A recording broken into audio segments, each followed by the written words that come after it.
आज मुंबई में समाजवादी पार्टी की तरफ से एक कार्यक्रम का आयोजन किया गया है। इस कार्यक्रम के जो शीर्षक है वो हम आजमगढ़ के लोग और हमारी जिम्मेदारी। इस कार्यक्रम का आयोजन जो है पार्टी के विधायक अबू आसिम आजमी जी की ओर से किया गया है। हम इस वक्त वे हमारे साथ मौजूद हैं, हम उनसे बातचीत कर जानेंगे इस कार्यक्रम का उद्देश्य क्या है। सर, हम आजमगढ़ के लोग और हमारी जिम्मेदारी, मेरा सबसे पहला सवाल यही रहेगा कि आजमगढ़ के लोगों की जिम्मेदारी, आखिर ये जिम्मेदारी कौन कौन सी है? जैसा कि कहते हैं ना, चैरिटी बिगिंस फ्रॉम होम। कुछ करना है तो पहले अपने घर से करना चाहिए। आज महाराष्ट्र में और ख़ासतौर से मुंबई में पर प्रांतियों की तादाद बहुत बड़ी है। मुझे लगता है कि तकरीबन 50 लाख करीब होंगे। उसमें सबसे ज़्यादा अगर किसी की आबादी है तो यूपी वालों की है। और वो लोग अपना गांव घर छोड़ करके 19 साल की उम्र के एवरेज जो एक सर्वे हुआ है आते हैं अपनी बीवी बच्चों को छोड़कर, शादीशुदा, और अगर जब थोड़ा कमाते हैं बीवी बच्चों को लाते हैं तो ऐसे स्लम में रहते हैं जहां सोच भी नहीं सकते। उनकी आर्थिक स्थिति, सामाजिक स्थिति सही नहीं है। हमारी जिम्मेदारी होती है, हमें कहा गया कि अपने पड़ोसी का ख्याल करो, और अगर 2 रोटी है तो पहले पड़ोसी खिलाओ, खुद खाने के साथ साथ पड़ोसी को भी खिलाओ। तो आजमगढ़ हमारा घर, और हमारे यहाँ से इतने लोग आते हैं तो मैं आजमगढ़ से शुरू कर रहा हूँ, लेकिन आजमगढ़ तक नहीं रहेगा। ये पूरे जो पर प्रांतीय यहाँ आ रहे हैं, यूपी के हर ज़िले के, बिहार के, जहाँ जाके इनके साथ जो नाइंसाफ़ी हो रही है, उनको नौकरियाँ नहीं मिल रही हैं। ये सर्वे है कि 6 महीने तक उनको काम नहीं मिलता जो आते हैं। अभी जब ये लॉकडाउन हुआ था तो मज़दूर बेचारे पैदल गए यहाँ से, क्या क्या तकलीफ़ें उठाई, सरकारों ने कुछ नहीं किया उनके लिए, पैर सूज गए उनके। और उसके बाद जैसे थोड़ा लॉकडाउन कम हुआ तो सारे बिल्डर, सारी बड़ी बड़ी कंपनियां परेशान हो गई कि हमारा काम ही बंद हो गया। क्यों काम बंद हो गया? क्योंकि सब के सब जितने पर प्रांतीय लोग थे, इमिग्रेंट्स से अपने गांव चले गए थे। मैं इसलिए उनको आज बुला करके उनके हक़ की लड़ाई लड़ना चाहता हूं और उनको इंसाफ दिलाना चाहता हूं। और हम सब मिल करके हमारे देश में जो सांप्रदायिकता है, जो नफ़रत है, ख़त्म करें। और हम सब मिल करके हिंदू, मुस्लिम, सिख, ईसाई, पारसी, मंदिर मस्जिद वाले सब के सब एक साथ रहें। ये मेरी कोशिश है। ये शुरुआत मैं आजमगढ़ से कर रहा हूँ, लेकिन ये कंटिन्यू चलता रहेगा। हमेशा देखा जाता है कि आजमगढ़ को लेकर एक नकारात्मक छवि जो बनाने की कोशिश की जाती है, इस पर क्या कहेंगे? देखिए, आजमगढ़ का पूरे मुंबई में अगर देखा जाए तो कोई माफिया का नाम बता दो जो आजमगढ़ का हो। अगर आप बड़े बड़े माफिया, जो मैं नाम किसी का लेके किसी को अपमानित नहीं करना चाहता हूँ, लेकिन मुझे एक नाम बता दो पूरे महाराष्ट्र में जो आजमगढ़ का है और बहुत ही ज़्यादा डॉन, बदमाश, गुंडा है या सरकार को वांटेड है। एक नाम बता दो। कोई नहीं है। एक नाम आता था अबू सालिम, जेलें बंद है। इस तरह से बहुत सारे लोग यहाँ मुंबई में हैं जो महाराष्ट्र के हैं। कोई मैंगलोर का है, कोई बेंगलोर का है। बहुत ये सब बात देखिए, ये इससे नहीं। आजमगढ़ एक तहजीब की जगह है और आजमगढ़ में इतनी बड़ी बड़ी हस्तियाँ पैदा हुई हैं कि आजमगढ़ में अल्लामा शिबली नोमानी पूरी दुनिया में उनके मशहूर थे। कैफ़ी आज़मी साहब कहाँ के हैं? इस तरह के बहुत सारे लोग आजमगढ़ के हैं, अभी मैं बताऊंगा आपको। तो एक नाम लेकर के कह दिया जाए कि आजमगढ़ जो है आतंकवादगढ़ है। आजमगढ़ में एक जगह है मोहम्मदपुर के साहब थे, खान साहब नाम जो क्या जबान पे नहीं आ रहा है।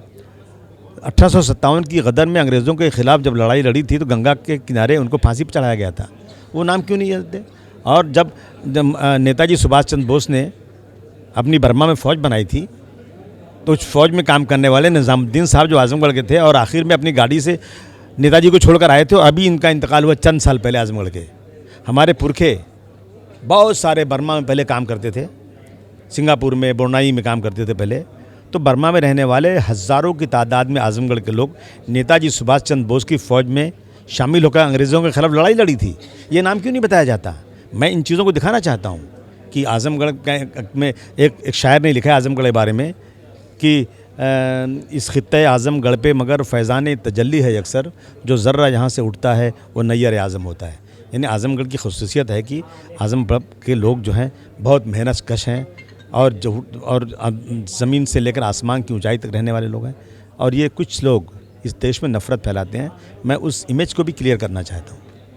अगले साल उत्तर प्रदेश में चुनाव होने 2022 में, ऐसे में समाजवादी पार्टी की भूमिका क्या रहेगी और जो है खास तौर पर आजमगढ़ के विकास को लेकर पार्टी की क्या आगामी योजना होगी? देखिए, अगले साल इलेक्शन, देखिए सबसे पहली बात है कि हमें ये फ़ख्र है, गर्व है कि आजमगढ़ को नेताजी ने सैफई के बाद आजमगढ़ को अपना माना है। और जब अब की बात 2012 में सरकार बनी थी तो नेताजी ने इतना ज़्यादा डेवलपमेंट का काम अखिलेश यादव के नेतृत्व में करवाया था कि उस वक्त कंपैरिजन हो रहा था नरेंद्र मोदी जी का 2014 में जब वो प्राइम मिनिस्टर बने थे। बनारस में कितना काम करा, आजमगढ़ में कितना काम हुआ। बंद मिलें शुरू हो गई, आजमगढ़ की सड़कें बन गई, आजमगढ़ में बहुत बड़े बड़े काम किया समाजवादी पार्टी के लोगों ने। तो आजमगढ़ का डेवलपमेंट बहुत अच्छा हो रहा है और हम सब, इस मीटिंग का मकसद भी ये होगा और बताऊंगा सबको मैं कि जब समाजवादी पार्टी बढ़ती है ना तो बीजेपी कम हो जाती है, और जब समाजवादी कम होती है ना तो बीजेपी बढ़ जाती है। तो अगर बीजेपी को हटाना है तो समाजवादी पार्टी को बढ़ाना पड़ेगा। कुछ लोग साजिश कर रहे हैं, वोटों के बंटवारे की शुरू हो गया वो चीज़ें। उनको वोट नहीं मिलता, लेकिन वोटों के बंटवारे से फ़ायदा लेकर सत्ता में बैठ करके इस देश को नष्ट करना चाहते हैं, बर्बाद करना चाहते हैं। उनके खिलाफ भी इस मीटिंग में बात करके जितने लोग यहाँ पर रहते हैं वो अपने गाँव, अपने घर में भी अच्छी तरह से देखें कि मेरे गांव, मेरे घर में जो गंगा जमुनी तहजीब थी, जो सिर्फ मंदिर और मस्जिद के नाम पर बर्बाद की जा रही है, उस पार्टी को कैसे उखाड़ के फेंक देना है, वो भी कोशिश होगी। आप मानते हैं कि इन पिछले 4 सालों में जो है आजमगढ़ का विकास जो है बीजेपी सरकार ने किया है कुछ? इन पिछले 4 सालों में आजमगढ़ के विकास में भारतीय जनता पार्टी का कुछ योगदान है? नफरत फैलाया एक ही है उनका कि आजमगढ़ का नाम चेंज कर देंगे। अरे भाई, आजमगढ़ बसाने वाले का नाम था आजम शाह, उन्होंने बसाया था उसको, और आप नाम चेंज कर रहे हो। यही है वहाँ पे। और जो है किसी को भी उठा के मार दिया जा रहा है। अरे भाई, कसाब को पकड़ा गया था तो उसको गोली मारी जा सकती, चौपाटी के ऊपर जब उसने पुलिस को मारा था। लेकिन मेरे देश का संविधान बड़ा है, पकड़ के उसको वकील भी दिया गया, केस चला, उसके बाद फांसी दी गई। लेकिन ये आज जो है आजमगढ़ हो या उत्तर प्रदेश में, वहाँ के लोगों को पुलिस वाले, सरकार कहती है, योगी जी कहते हैं कि ठोक दो। ये गुंडों की ज़बान, ठोक दो। अरे पकड़िए, भारतवर्ष के संविधान के मुताबिक फांसी दीजिए आप। लेकिन कोई विकास आजमगढ़ का नहीं हुआ है। एक आखिरी सवाल पूछूंगा आपसे कि पिछले 2 महीने से देखा जा रहा है कि दिल्ली की सीमा पर जो है किसान आंदोलन जो है अब बड़े पैमाने पे हो रहा है, तो इसको लेकर क्या करेंगे? क्या जो है सरकार जो है किसानों की अनदेखी कर रही है? अनदेखी कर ही रही है।